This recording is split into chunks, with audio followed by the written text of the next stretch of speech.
para el examen. El 18 es miércoles. No, ya escuchen, déjenme terminar. El 18 no va a haber clase.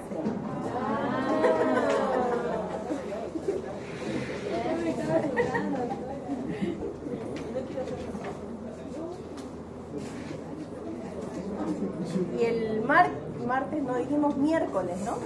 Miércoles 25 es el examen. ¿Martes no? Bueno, miércoles 25. No, porque dijimos en esta aula y en esta solo nos toca los miércoles. Ajá, yo no más auditorio. ¿Ah, no? ¿Y dónde va a ser? No sé. Le van a recitar ahora. Le van a recitar ahora. Teníamos clase en auditorio. Dijo la doctora hoy que pasaron un comunicado que ya no hay. Eso dijo. Y que todas las clases en auditorio van a ser relacionadas. Todas las clases quedan en auditorio. Ah, las que eran en el auditorio. Porque ese que pasamos es auditorio, no es aula. Claro.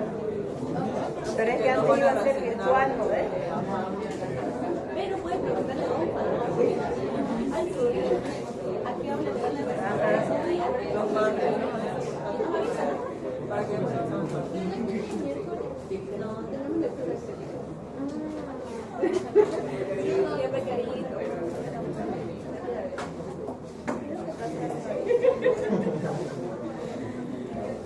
¿Dónde le hago para estudiar educación?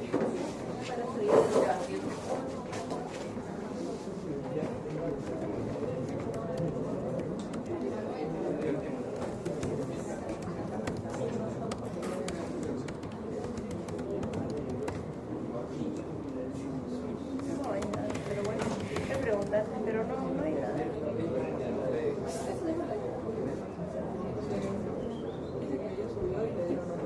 Porque ya dice que no hay los bolsoncitos para los auditores.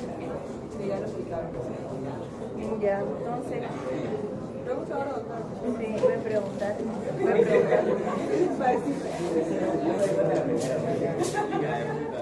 Si es aula, lo hacemos martes. Pero, bueno, pero igual en el auditorio podemos dividirlo en dos el grupo. Ya, está bien, igual es lo mismo. Está bien. Entonces el examen es el martes. Ya tenemos asignado uno para el miércoles. Ya. Entonces, miércoles 18 no hay clase, pero el martes sí.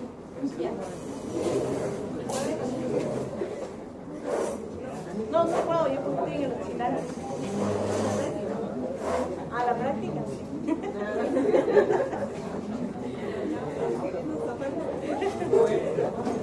Ya, entonces, de este tema va a entrar solamente la parte de que vamos a ver de problemas secundarios ya cuando lleguemos ahí yo les aviso. Eso no va a entrar, ya, solo va a entrar. Yo les voy a avisar cuál va a entrar, mientras vamos pasando. Bueno, el tema, enfermedades metabólicas y carenciales, ¿cómo afecta eso al sistema nervioso central, no? Entonces tenemos diferentes tipos de afecciones, pueden ser encefalopatía, síndromes confusionales y encefalopatías agudas. Las agudas son la primera causa de asistencia neurológica, o sea, de ir a una emergencia. Tenemos la encefalopatía isquémica o anóxica, que en parte la vimos en la parte de isquemia, ¿no? Cuando hay un ACV isquémico. Ahora, puede ser también una isquemia o hipoxia difusa, que es lo que usualmente sucede ante una parada cardiorrespiratoria, ante un estado de shock donde no tenemos suficiente aporte de oxígeno al cerebro, una cirugía cardíaca compleja, sobre todo las que utilizan máquinas extracorpóreas con circulación extracorpórea, donde sabemos que el corazón se conecta a esta máquina para hacer cirugías cardíacas. Y ahí, si no hay un buen flujo en la máquina, el paciente puede sufrir una encefalopatía isquémica o anóxica que se ve lógicamente en el postquirúrgico. Y de origen pulmonar o por insuficiencia ventilatoria, lógicamente cuando hay una hipoxia, pero ya de origen pulmonar, ¿no? Entonces ahí podemos tener una encefalopatía hipóxica o anóxica. Puede ser en el adulto, puede ser en el recién nacido, como en la parálisis cerebral, que es secundaria a un proceso anóxico, ¿no? En la anatomía patológica, lógicamente, vamos a ver todo lo referente a una falta de irrigación, isquemia, depende de lesiones según el territorio, según el tiempo. Ya vamos a ver necrosis, más en la corteza cuando el tiempo ha sido más prolongado, en los ganglios basales, que es lo que hablábamos ayer del Parkinson.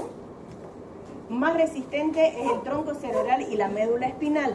Por eso es que esto de acá es lo que maneja nuestras funciones básicas, que son respirar, deglutir.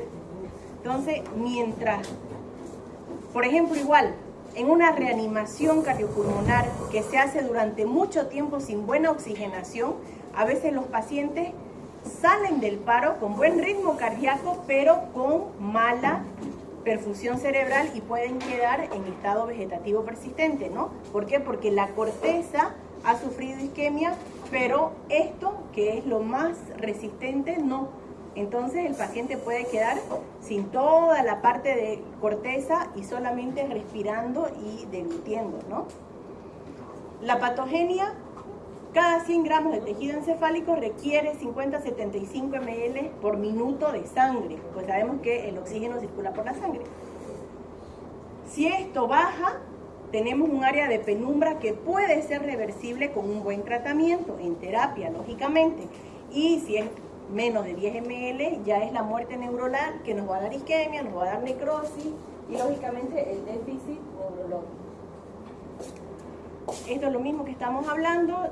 Si hay isquemia, vamos a tener, dependiendo del flujo cerebral, una zona de penumbra que puede ser reversible o ya una zona de hipoperfusión que puede llegar a ser irreversible, ¿no? Y va a suceder esto de aquí a nivel de las membranas, que nos va a producir una apoptosis secundario y como última consecuencia la muerte celular. Acá se activa todo el proceso de excitotoxicidad e inflamatorio, necrosis, que lógicamente es igual a muerte celular, ¿no? Ahora se habla de que es más frecuente en los niños, pero aún ya se ha comprobado que en los adultos también hay, que es la... Ay, se me fue la palabra. Cuando no es que se regenera la neurona, porque la neurona muerta no se regenera, sino que existe la plasticidad neuronal que puede, con el estímulo, crear nuevas conexiones, bien, las neuronas, activar ciertas funciones con esta compensación, que eso es la plasticidad neuronal, que es mucho mejor en el niño que en el adulto. Por eso es que cuando existe un ACV, uno no puede decir, bueno, tiene este déficit motor, con esto se va a quedar para siempre. No se puede, porque existe esa plasticidad neuronal que puede durar hasta 1 año a 2 años en definir realmente cuál va a ser su estado final después de alguna lesión cerebral. ¿Bien? Ahora, ¿qué es el mal de altura? Muchas veces o a muchas personas, por ejemplo, dicen, ay, me sienta ir mal a La Paz, me sienta mal ir a Potosí. Entonces, ¿por qué? Porque, o muchas veces han escuchado, por ejemplo, los que se van al Monte Everest y mueren, ¿no? Por edema agudo de pulmón o no les sienta bien la altura. Esto tiene que ver mucho con la cuestión de la llegada de oxígeno y con el cambio y la adaptación de toda esa cuestión celular a la altura. Por eso no es lo mismo si de repente yo nunca he ido a La Paz, si me voy por tierra, mi cuerpo se va adaptando progresivamente durante el viaje a si me subo a un avión acá y me bajo a un avión allá, no tengo tiempo de adaptarme y puedo sentir mucho más todas esas molestias. ¿Por qué? A la mayor altura, menor presión parcial de oxígeno. Normalmente nosotros respiramos el oxígeno al 21%, que es el oxígeno habitual. Ustedes cuando hagan su internado, siempre en sus evoluciones van a notar eso. Tolera o respiración sin aporte de oxígeno, aparte del que ya tenemos, que es el 21%. Cuando, por ejemplo, se hace una gasometría, uno cuando pide la gasometría tiene que anotar si está con oxígeno al 21%, que es lo normal, que estamos respirando habitualmente, o si tenemos un aporte extra de oxígeno, porque lógicamente influye en el resultado, pues, ¿no? Entonces esto es lo que decíamos, ¿no? El inicio de la adaptación, fíjense, recién al cuarto al séptimo día esta alcalosis respiratoria se puede normalizar. Los hematíes, ¿por qué? Porque ustedes saben que las personas que están en altura tienen poliglobulia. ¿Por qué? Porque necesitan más glóbulos rojos para transportar más oxígeno por esta presión, disminución de la presión parcial. Pero esto sucede recién después del séptimo día. Entonces yo no voy a llegar y de pronto me van a aparecer más millones de glóbulos rojos. Entonces por eso también es esa descompensación que uno podría tener cuando sube de repente, ¿no? Ante el ascenso rápido no se adapta, por eso es que si uno va por tierra se adapta un poco más que yendo en avión, ¿no? Lógicamente hay personas que no les pasa nada. Lo mismo sucede también en las montañas, hay cefalea lógicamente, el tratamiento va a ser reposo, descender hasta donde uno pueda tener mejor sintomatología. Puede haber edema agudo de pulmón después de cierta altura, más de 2.500 metros, y lógicamente nuestra clínica va a ser pulmonar, disnea, esputo rosado, cianosis periférica y dolor torácico por el esfuerzo respiratorio que hacemos, ¿no? Y el tratamiento, obvio, descender, oxígeno, nifedipino en vía oral y dexametasona también, se da corticoides. El edema cerebral, lo mismo después de 4 días a una altura muy alta, si es que nos hemos ido adaptando poco a poco, cefalea, letargo, deficiencia neurológica y puede llegar hasta el coma, ¿no?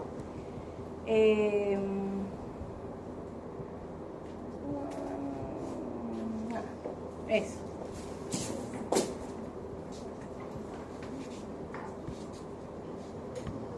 Esto es lo que les decía. Cuando nosotros hace el paciente una parada cardiorrespiratoria, por eso existe el protocolo de cuánto tiempo tenemos que reanimar.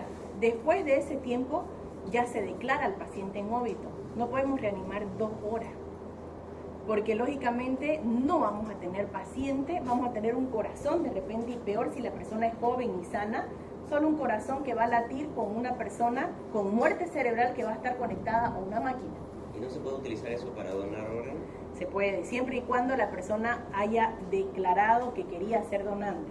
O la familia, ante ese suceso, lo haga. Porque aquí no existe, como en otros países, donde está la manillita, donde uno puede ir a decir, yo quiero ser. En ese momento puede decidir la familia, sabiendo la voluntad anticipada de la persona. Pero sí es ideal para donar órganos. Ahora, cuando ya sale la persona de la reanimación, si no ha habido un buen masaje cardíaco y una buena oxigenación durante la reanimación, ¿cuáles son los factores de peor pronóstico? Pupila arrefléctica, o sea que no haya reflejo de las pupilas que estén dilatadas, y que en las pruebas funcionales en el potencial evocado, lógicamente no haya respuesta. Los potenciales evocados es un estudio que mide la electricidad. Sabemos que nosotros tenemos electricidad para el movimiento, la sensibilidad, para todo. Y eso lo que hace es medir, depende de ustedes qué quieren medir, el tiempo, o sea, la velocidad en que sucede ese potencial, ya sea motor o sensitivo. Puede estar más lento, puede estar más rápido o puede estar ausente. En este caso es ausente. Esos son factores de mal pronóstico, ¿no? Entonces, datos de mal pronóstico para una encefalopatía post-parada cardiorrespiratoria, un Glasgow de menos de 8 puntos, que lógicamente permanece en el tiempo. Esto no se hace. Glicemia, bueno, mayor a 300 en la tomografía. Acá fíjense, ¿se acuerdan que ayer vimos la parte funcional en los núcleos caudados, los ganglios de la base, que vimos que era el triangulito donde estaba el núcleo caudado, el putamen? Igual lo van a estudiar para el examen. Entonces, que ahí haya una hipodensidad, quiere decir que lógicamente hay menos irrigación. En una resonancia en la parte funcional, que lógicamente no haya distribución de la irrigación a nivel de la corteza. En el potencial de estímulo sensitivo que esté ausente. Y en el electrocardiograma lo mismo, que haya un patrón de supresión, o sea que no hayan ondas positivas, ¿no? O sea, como que el electrocardiograma sale planito, lo mismo en el electroencefalograma.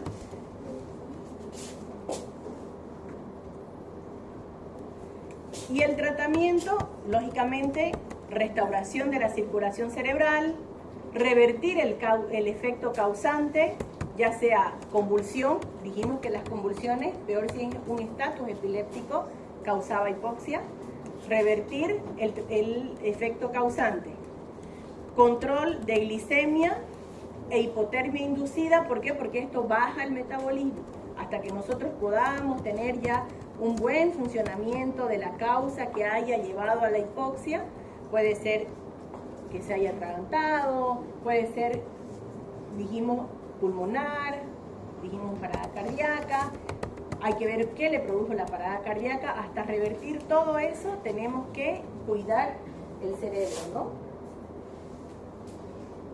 Bien, otra encefalopatía es secundaria a septicemia.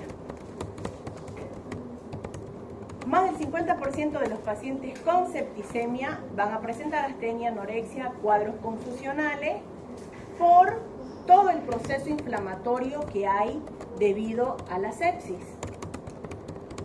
Dependiendo lógicamente del tratamiento, del germen que esté produciendo la septicemia, esto nos va a dar el pronóstico, ¿no?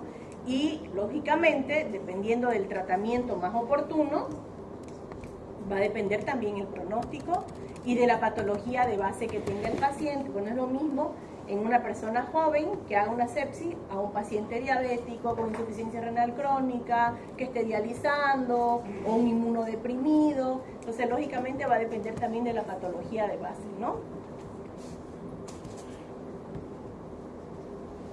Encefalopatía hepática es cuando ya nuestro hígado falla. Puede ser por cirrosis, puede ser por una insuficiencia hepática aguda, que puede ser por una virosis, una hepatitis fulminante de repente, por secundario alguna cirugía que no se haya podido resolver, un bypass portosistémico, o ya dijimos asociado a cirrosis. Esto lógicamente sabemos que nuestro hígado depura muchas de las sustancias, todo pasa por el hígado. Entonces, si el hígado no funciona, lógicamente todo lo tóxico se va a quedar en nuestro organismo y nos va a dar una falla hepática y por lo tanto una encefalopatía hepática, ¿no? Esto lo leen, pero no va a entrar. El cuadro clínico, alteración de la conciencia y lógicamente puede llegar a coma y a muerte, ¿no? Cuando ya hay una falla hepática, en el laboratorio no vamos a ver elevación de las transaminasas, porque ya no hay hepatocitos que estén funcionando y que eleven las transaminasas.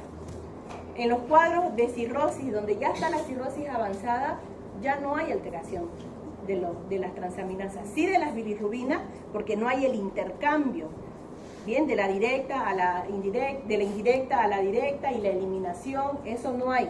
Las bilirrubinas sí van a estar aumentadas, pero las transaminasas pueden salir normales.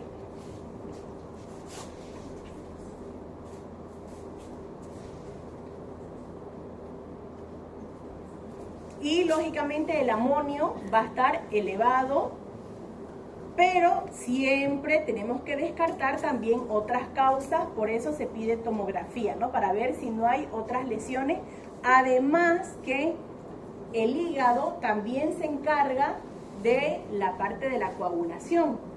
Entonces, cuando falla el hígado, lógicamente va a haber trastornos de la coagulación y puede llevar a hemorragias, no solamente en el cuerpo, sino también a nivel cerebral.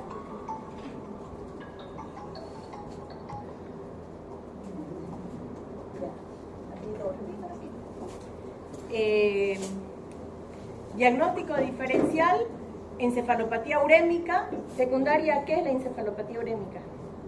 Una acumulación de amonio, de ácido úrico.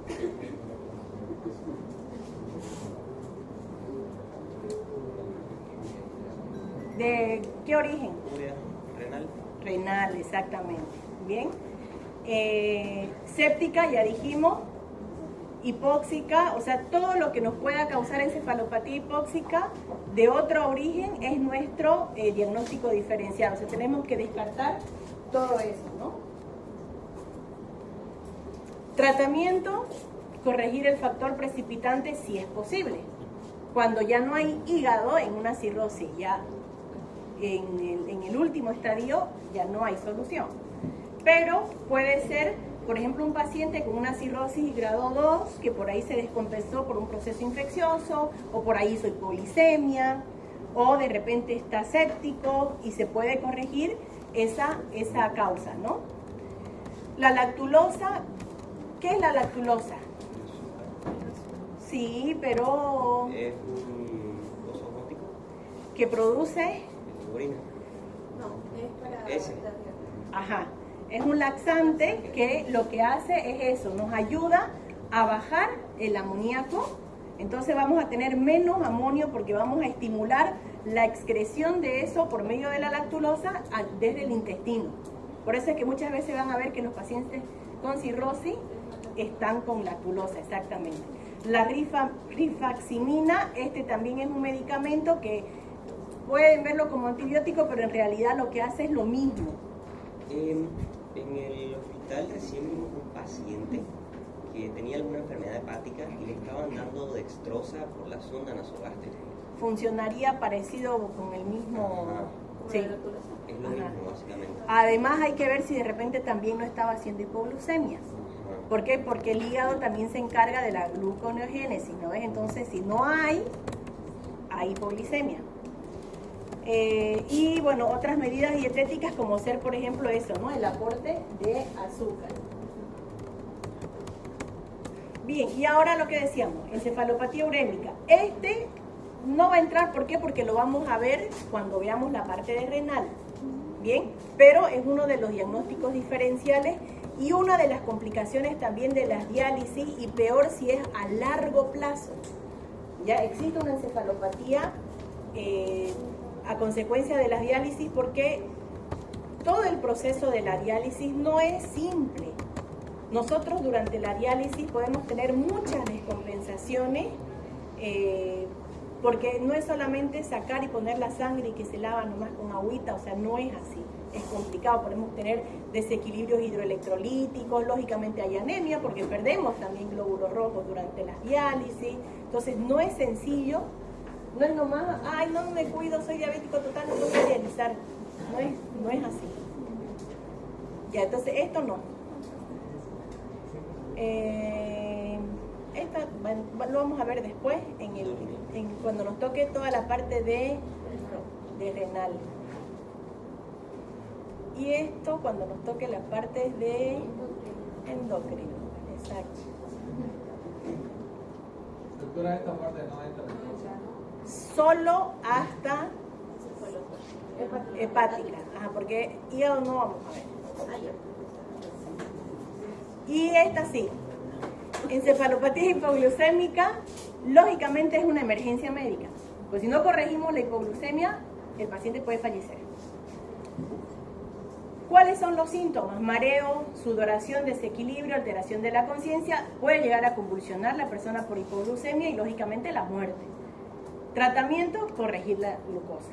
Bien, se hace en bolo, existe el hipertroza al 33% que se coloca endovenoso y después de mantenimiento, pero lo más importante es ver la causa que produjo la hipoglicemia. ¿Debajo de cuánto es hipoglicemia? 80. 60. De 70. 70. Ya sintomático, en algunas personas que por ahí están habituadas a tener más, con 70 o pueden tener síntomas, otras no, otras abajo de 60, de 50, dependiendo del basal que uno tenga, ¿no? ¿Y cuánto es hiperglicemia? Arriba de 120. 120, 140. Depende, ¿no? Si está en Depende de su ayuna, comida. exacto, si está en ayuna o es postprandial. Porque con 140 postprandial, Ahora, muchísimo. yo tengo una pregunta, doctora. Yo, por ejemplo, a mí me dan ganas de azúcar. O sea, ¿Ganas de qué? De azúcar. Ya. ¿Es normal eso? Que yo diga, quiero tomar algo, pero no quiero agua, quiero como una Coca-Cola. Sí, digamos, ¿no? ¿Eso O sea, significa mientras que mis niveles de glucemia están bajos? habría que ver la insulina, Ujú. porque nosotros podemos tener glucemias normales Y resistencia a la insulina. exacto, y pico de insulina, que eso lógicamente el organismo nos va a pedir azúcar, porque nuestra insulina está elevada. Entonces siempre que uno hace estudios, no solamente hay que ver la glucemia, sino también la insulina.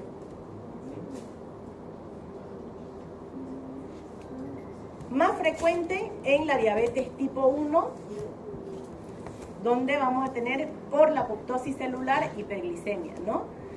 Descompensación cetósica, va a haber desorientación, coma, patrones de respiración de Kussmaul y esto, el aliento cetósico.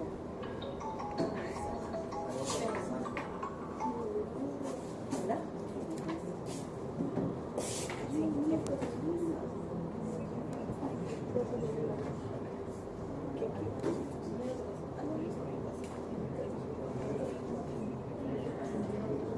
Ya voy a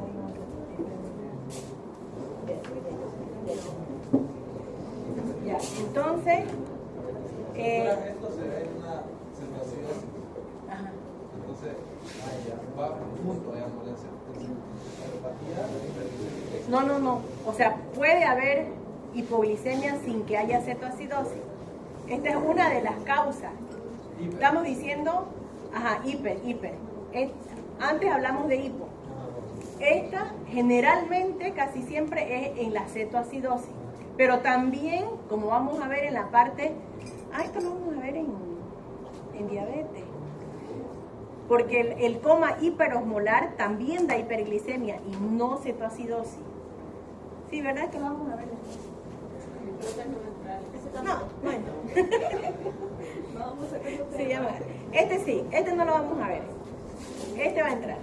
El alcohol y el sistema nervioso central.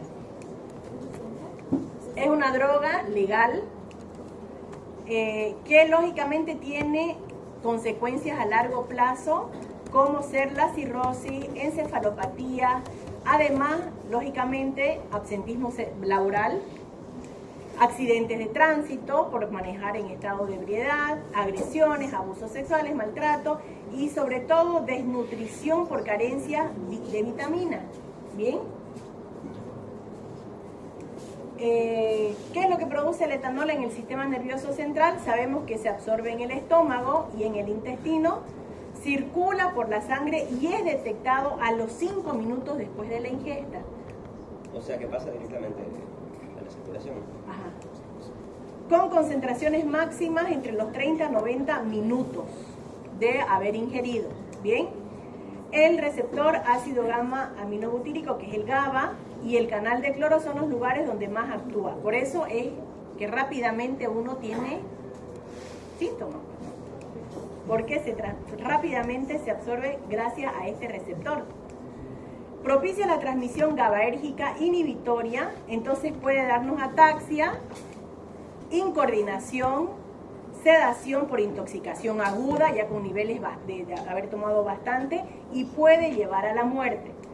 La ingesta de embarazo, lógicamente, puede llevar al retardo del crecimiento y anomalías cráneoencefálicas, sobre todo si es en el primer trimestre, ¿no? En la intoxicación aguda tenemos un periodo inicial de euforia, desinhibición, luego descoordinación, disartria, ataxia, vértigo, vómitos y ya convulsiones, ¿no? La intoxicación aguda puede haber secuelas, sobre todo en los jóvenes, y riesgo de broncoaspiración. ¿Bien?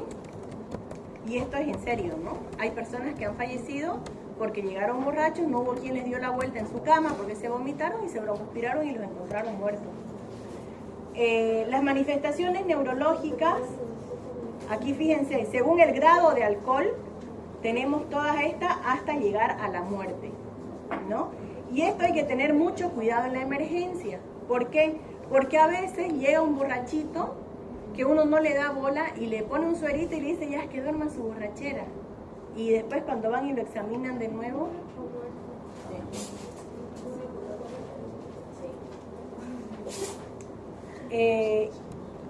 no solamente tenemos problemas cuando se toma, sino cuando se deja de tomar después de que uno tiene un periodo de alcoholismo crónico. Síndrome de privación alcohólica es una situación patológica, casi cotidiana. Hay síntomas como el temblor, náuseas, mal humor, ceden con la primer copa porque lógicamente el cuerpo está pidiendo y con eso ya cede. Lógicamente va a haber también déficit de atención, alucinaciones, el delirium tremens, que puede ser mortal por un colapso circulatorio. Por eso es que la persona tiene que estar internada si es que va a ser una desintoxicación, ¿no? Si es que va a ser, lo ideal es estar internado. El tratamiento, lógicamente, hidratación, vitamina B y magnesio.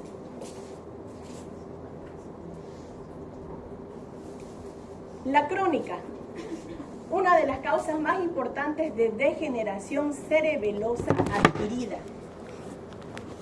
Va a producir alteración del comportamiento, abandono del cuidado personal, delirio paranoide, celotipias, trastornos de la memoria, alteración en el trabajo y en la vida personal. Esta era que la ponga antes de carnaval, ¿no? Y ahí termina. Ya, entonces no entra la de las glándulas, la de diabetes, la de... ¿qué era? O sea, renal y tiroides. Y renal, ajá. Esas no entran. Las otras entran. Y estas ya se las pasé, las llegaron, ¿no? Bien. ¿Preguntas? Doctora, ¿qué es lo que va a entrar normalmente en el examen? Ah, ya. Puntualmente, epidemiología no voy a preguntar. Ok. Anatomía patológica tampoco.